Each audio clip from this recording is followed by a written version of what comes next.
সম্মানিত দর্শক, আজকের এই শিরোনামটা আপনাদের অনেকের কাছে খুব আশ্চর্য বলে মনে হতে পারে যে আমি কেন বর্তমান প্রধানমন্ত্রী জনাব তারেক রহমান তাকে স্বৈরশাসক, মিলিটারি ডিক্টেটর এবং এখনও বাংলাদেশে যাকে নিয়ে মিশ্র প্রতিক্রিয়া রয়েছে সেই আইয়ুব খান, পাক ভারত উপমহাদেশ কাঁপানো আইয়ুব খান, যিনি এখানে সামরিক শাসন জারি করে মানুষের মধ্যে যে ভয়ের সৃষ্টি করেছিলেন, পৃথিবীর ইতিহাসে গত ১০০ বছরে এরকম আতঙ্ক আর কেউ তৈরি করতে পারেনি। অন্যদিকে পাকিস্তানের অর্থনীতি ৫৮ থেকে ৬৮ সাল পর্যন্ত তিনি যে জায়গাতে পৌঁছে দিয়েছিলেন, পাকিস্তানের মিলিটারি, সিভিল ব্যুরোক্রেসি, তারপর জুডিশিয়ারি, এটাকে এমন একটা জায়গাতে পৌঁছে দিয়েছিলেন যার উদাহরণ আমাদের এশিয়াতে অন্য কোনো দেশের কোনো রাষ্ট্রনায়ক দেখাতে পারবেন না। তো এই মানুষটির একটি গুণাবলী এবং একটি আশ্চর্য সিদ্ধান্ত সম্পর্কে আমি সম্প্রতি জানলাম। বাংলাদেশের কিংবদন্তির একজন সিভিল ব্যুরোক্র্যাট, তার নাম মোকাম্মেল হক। সিএসপিতে তিনি ফার্স্ট হয়েছিলেন। এরশাদের জমানাতে যে টপ 10 10 জন শীর্ষ সচিব ছিলেন যারা ডিসিশন মেকিং করতেন এবং এরশাদকে চালাতেন, তাদের মধ্যে অন্যতম ছিলেন এই মোকাম্মেল হক। খুবই বনেদি পরিবারের সন্তান। আপনারা হয়তো অনেকেই ব্রিটিশ জমানাতে মুসলিম ভারত পত্রিকা নামক একটি বিখ্যাত, কলকাতা থেকে বের হতো, মুসলিম নবজাগরণের একটি পত্রিকা, মুসলিম ভারত। এই পত্রিকার সম্পাদক ছিলেন সেই কবি মোজাম্মেল হক, মোকাম্মেল হকের বাবা। তো এই মোকাম্মেল হক সিএসপিতে এলেন এবং তার একটি অতি আশ্চর্য ঘটনা বলে আমি পরবর্তী প্রকল্পে যাব বা কথায় যাব। তিনি মাত্র ২৫ বছর বয়সে গ্রেটার ময়মনসিংহ, আপনি চিন্তা করুন এখানকার ময়মনসিংহ, তার সঙ্গে সঙ্গে শেরপুর, জামালপুর, নেত্রকোনা, এই পুরো অঞ্চল গ্রেটার ময়মনসিংহ, সেই গ্রেটার ময়মনসিংহের ডিসি। আর ওই এলাকার বাসিন্দা ছিলেন গভর্নর মোনায়েম খাঁ। বোঝার চেষ্টা করুন, ২৫ বছরের একজন যুবক ডিসি। তো সেই মোকাম্মেল হক সাহেব যখন ডিসি, তখন সারা বাংলাদেশ উত্তাল, সম্ভবত ৬৮-৬৬ বা এরকম কোনো একটা সময়। তো গভর্নর মোনায়েম খাঁ মোকাম্মেল সাহেবকে বলছেন যে, দেখো মোকাম্মেল, এই যে বাঙালি, এরা যে এত আন্দোলন করছে, স্বায়ত্ত শাসন চাচ্ছে, পাকিস্তানের বিরোধিতা করছে, আচ্ছা পাকিস্তান যদি না হতো তুমি কি সিএসপি অফিসার হতে পারতা? তো তিনি হেসে বললেন যে, স্যার আপনি কথাটা ঠিকই বলেছেন, আমি সিএসপি হতাম না। যদি পাকিস্তান না হতো তাহলে অখণ্ড ভারত থাকতো এবং আমি আইসিএস হতাম, কিন্তু আপনি গভর্নর হতে পারতেন না। এই কথাটা মোকাম্মেল হক সাহেব আমাকে বলেননি, তারই একজন সতীর্থ আর একজন বিখ্যাত সিএসপি আমাকে এই কথাটা বলেছিলেন।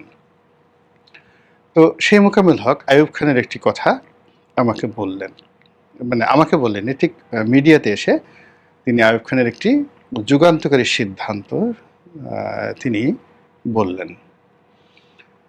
তো এই কারণে আমার কাছে মনে হলো যে তারেক রহমান সাহেব কি আইয়ুব খানের মতো এরকম একটা যুগান্তকারী সিদ্ধান্ত নিতে পারবেন, নাকি তিনি তার বাবার মতো গতানুগতিক এবং ব্যতিক্রম ধর্মী কিছু সিদ্ধান্ত নেবেন, নাকি শেখ হাসিনার মতোই যেভাবে দেশ চালিয়েছেন শেখ হাসিনা তিনি সেভাবে চালাবেন। বিষয়টি যতটা হালকা মনে হচ্ছে ততটা হালকা নয়, অতি গুরুত্বপূর্ণ। আমাদের রাজনীতির একটা টার্নিং পয়েন্ট যাচ্ছে।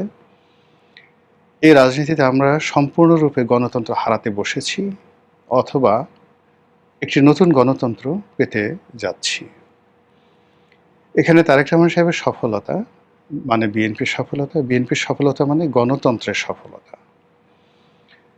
তারেক রহমান সাহেবের ব্যর্থতা মানে বিএনপি আওয়ামী লীগের মতোই নাই হয়ে যাবে এবং আমাদের রাজনীতিতে কালা পাহাড় ধলা পাহাড়ের মতো আওয়ামী লীগ আছে তো বিএনপি আছে, বিএনপি আছে তো আওয়ামী লীগ আছে। যদি এই মুহূর্তে আওয়ামী লীগ পর্দার আড়ালে যেভাবে নাই হয়ে আছে, একইভাবে যদি কোনো কারণে বিএনপিকে নাই করে দেওয়া যায়, এদেশের গণতন্ত্র কম করে হলো 30 থেকে 35 বছর।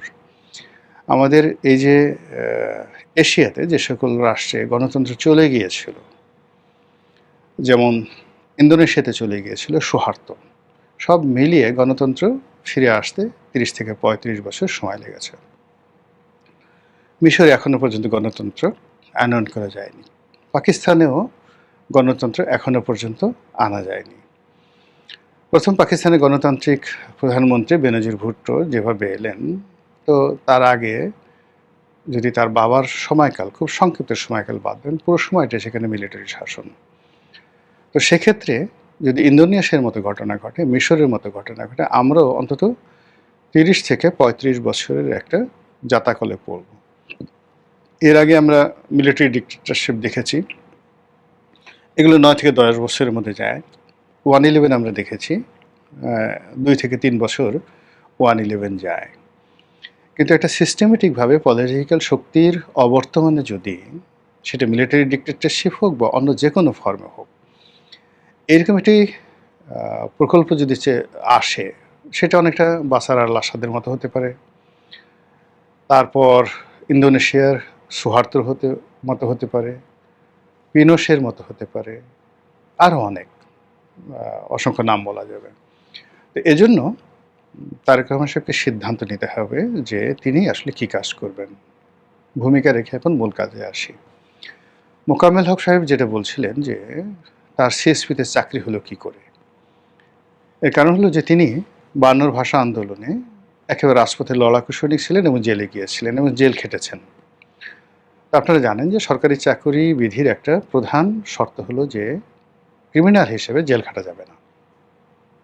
তো তিনি সেই জেল খেটেছিলেন। তো জেল খাটার পরে তার তো চাকরি হওয়ার কথা না।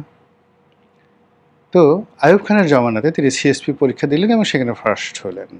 এটা কি করে সম্ভব? এই প্রশ্ন যখন তাকে করা হলো, বা তিনি নিজেই বললেন যে আসলে আইয়ুব খান দেখলেন যে ঢাকা বিশ্ববিদ্যালয়ের বা বাঙালির যত মেধাবী সন্তানরা রয়েছেন তারা সামহাও রাজনীতির সাথে জড়িয়ে গেছে। তো এদেরকে আসলে নিয়ন্ত্রণ করা যাবে না। তারা হয়তো নকশাল হয়ে যাবে, তারা হয়তো আওয়ামী লীগ হয়ে যাবে, তারা হয়তো এই মেধাবী লোকগুলো যদি পরিপূর্ণভাবে রাজনীতিতে যায় তাহলে অন্তত এই অঞ্চলে তার সামরিক শাসন চালানো সম্ভব নয়। কাজেই এদেরকে সরকারি চাকুরিতে একীভূত করে রাখো। তারা দেশের প্রতি ভালোবাসা দেখাবে, কিন্তু একটা গণ্ডির মধ্যে থেকে তারা সরকারি কাজ করবে। তারা আওয়ামী লীগের প্রতি দুর্বলতা দেখাবে, কিন্তু তার সঙ্গে সঙ্গে তাদের হাত পা বাঁধা থাকবে পাকিস্তানের কাছে। এবং এই সিদ্ধান্ত অনুযায়ী যে সকল মেধাবী ছেলেরা বিভিন্ন আন্দোলনে লড়াই সংগ্রামে নেতৃত্ব দিয়েছে, মানে লেদু গেদু ধলা নয়, লিডারের পর্যায়ে ছিলেন, তাদের প্রায় সবাইকে, যারা সিএসপি হতে পেরেছেন তাদেরকে সিএসপি, আর যারা হতে পারেনি তাদেরকে অন্যান্য চাকুরিতে একীভূত করার একটা মাস্টার প্ল্যান, গোপন প্ল্যান নিয়ে আইয়ুব খান এদেরকে রিক্রুট করা শুরু করেন। ফলে কি হলো দেখুন, পুরো 10টি বছরে আওয়ামী লীগকে নেতৃত্ব দেওয়ার জন্য আসলে কোনো মেধাবী লোক ওরকম পাওয়া যায়নি, এবং এই কারণে তার চাকরি হয়েছিল। তাহলে আমি যেটা বলার চেষ্টা করছি যে তারেক রহমান সাহেব এখন যদি দেখা গেল যে এখন রাজনীতিতে আছেন, ছাত্র রাজনীতিতে আছেন, আওয়ামী লীগের রাজনীতিতে আছেন, খুব মেধাবী যারা লোকজন আছেন, তাদেরকে সামহাও রাষ্ট্রীয় পোর্টফোলিওতে, পদ পদবিতে যদি তাদেরকে আটকে ফেলা যায়, যাদের চাকরি আছে তাদের চাকরিতে বহাল রাখা যায়। ধরুন একজন পুলিশের ডিআইজি খুবই ডেডিকেটেড, এখন আপনি যদি তাকে চাকরিতে রাখেন, ইভেন ওএসডি করে রাখেন, এটার এক ধরনের প্রতিক্রিয়া। যখন আপনি চাকরি থেকে বের করে দিবেন, সে সারাক্ষণ বসে তার যে অভিজ্ঞতা আছে সেই অভিজ্ঞতা দিয়ে, তার যারা বন্ধুবান্ধব চাকরিতে এখনও আছে তাদেরকে বুদ্ধি দিবে, পরামর্শ দিবে এবং সরকার বিরোধী যত রকম কর্মকাণ্ড আছে তারা করবে। সিমিলারলি মিলিটারিতে, সিমিলারলি ব্যুরোক্রেসিতে যে সকল আমলা কামলা যারা আছেন, বিচারক যারা আছেন, যারা চাকরিচ্যুত হয়েছেন, তারা কেউ বসে নেই। যেভাবে বিএনপির জমানাতে বিএনপি মাইন্ডেড যারা নেতাকর্মী ছিলেন, বিএনপি মাইন্ডেড যে সকল সরকারি কর্মকর্তা ছিলেন, তারা কেউ কিন্তু বসে ছিল না। এসপি লেভেলের কর্মকর্তারা, এমনকি ইন্সপেক্টর লেভেলের কর্মকর্তারা লন্ডনে গিয়ে তারেক রহমান সাহেবের সাথে যোগাযোগ রক্ষা করতেন। কাজী তারেক রহমান সাহেব যে গত 17 বছরে যে সকল মেধা সিভিল ব্যুরোক্রেসিতে, মিলিটারি ব্যুরোক্রেসিতে, স্টুডেন্ট পলিটিক্সে, ন্যাশনাল পলিটিক্সে জড়িত আছেন বা ছিলেন বা যারা নেতৃত্ব দিতেন সরকারকে, তারা কিন্তু কেউ বসে নেই।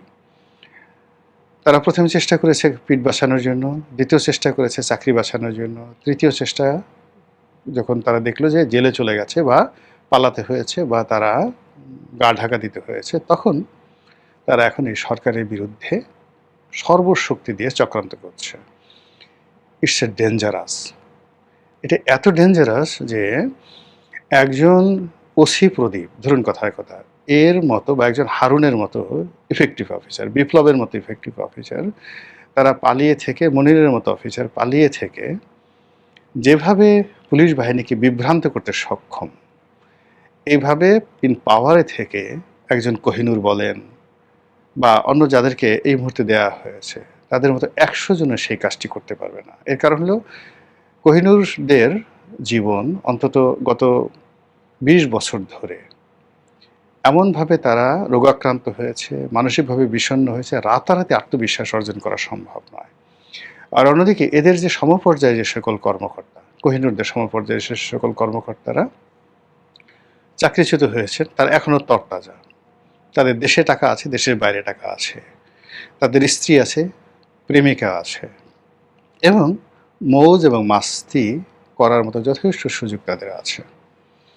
তো এই সকল মানুষদের ব্যাপারে যে কোনোভাবে জনাব তারেক রহমান সাহেবকে একটা ইউনিক চিন্তা করতে হবে এবং একই সঙ্গে ছাত্রলীগ, যুবলীগ, এদের যে মেধাবী অংশটি রয়েছে দেশের ভিতরে, তাদেরকেও কাজে লাগাতে হবে জিয়াউর রহমান সাহেবের মতো, এরশাদ সাহেবের মতো। তিনি সেভাবে লাগাতে পারেন, তাহলে তার এক ধরনের ফলাফল আসবে। আর তিনি দ্বিতীয় যে সেগমেন্ট যেটা আমি বলবো, তিনি তার পিতার মতো গণতন্ত্র উন্মুক্ত করে দিতে পারেন।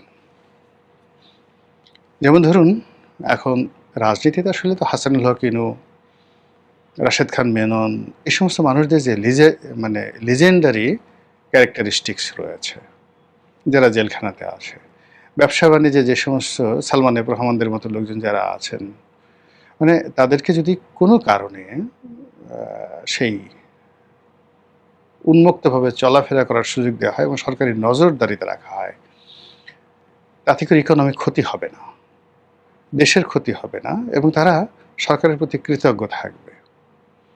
কিন্তু কোনো কারণে যদি আপনি তাদেরকে বল এবং ব্যাটের বা মাঠের বাইরে বের করে দেন প্রত্যেকটা লোককে, তাহলে এই লোকগুলো তাদের অর্থবিত্ত টাকা পয়সা যেগুলো ব্যাংকের সাথে লায়াবিলিটি আছে সবগুলোকে ফিসিবিল্লা করে দিয়ে জীবনের শেষ সময়টা পর্যন্ত সরকারের বিরুদ্ধে তারা চক্রান্ত করতে থাকবে।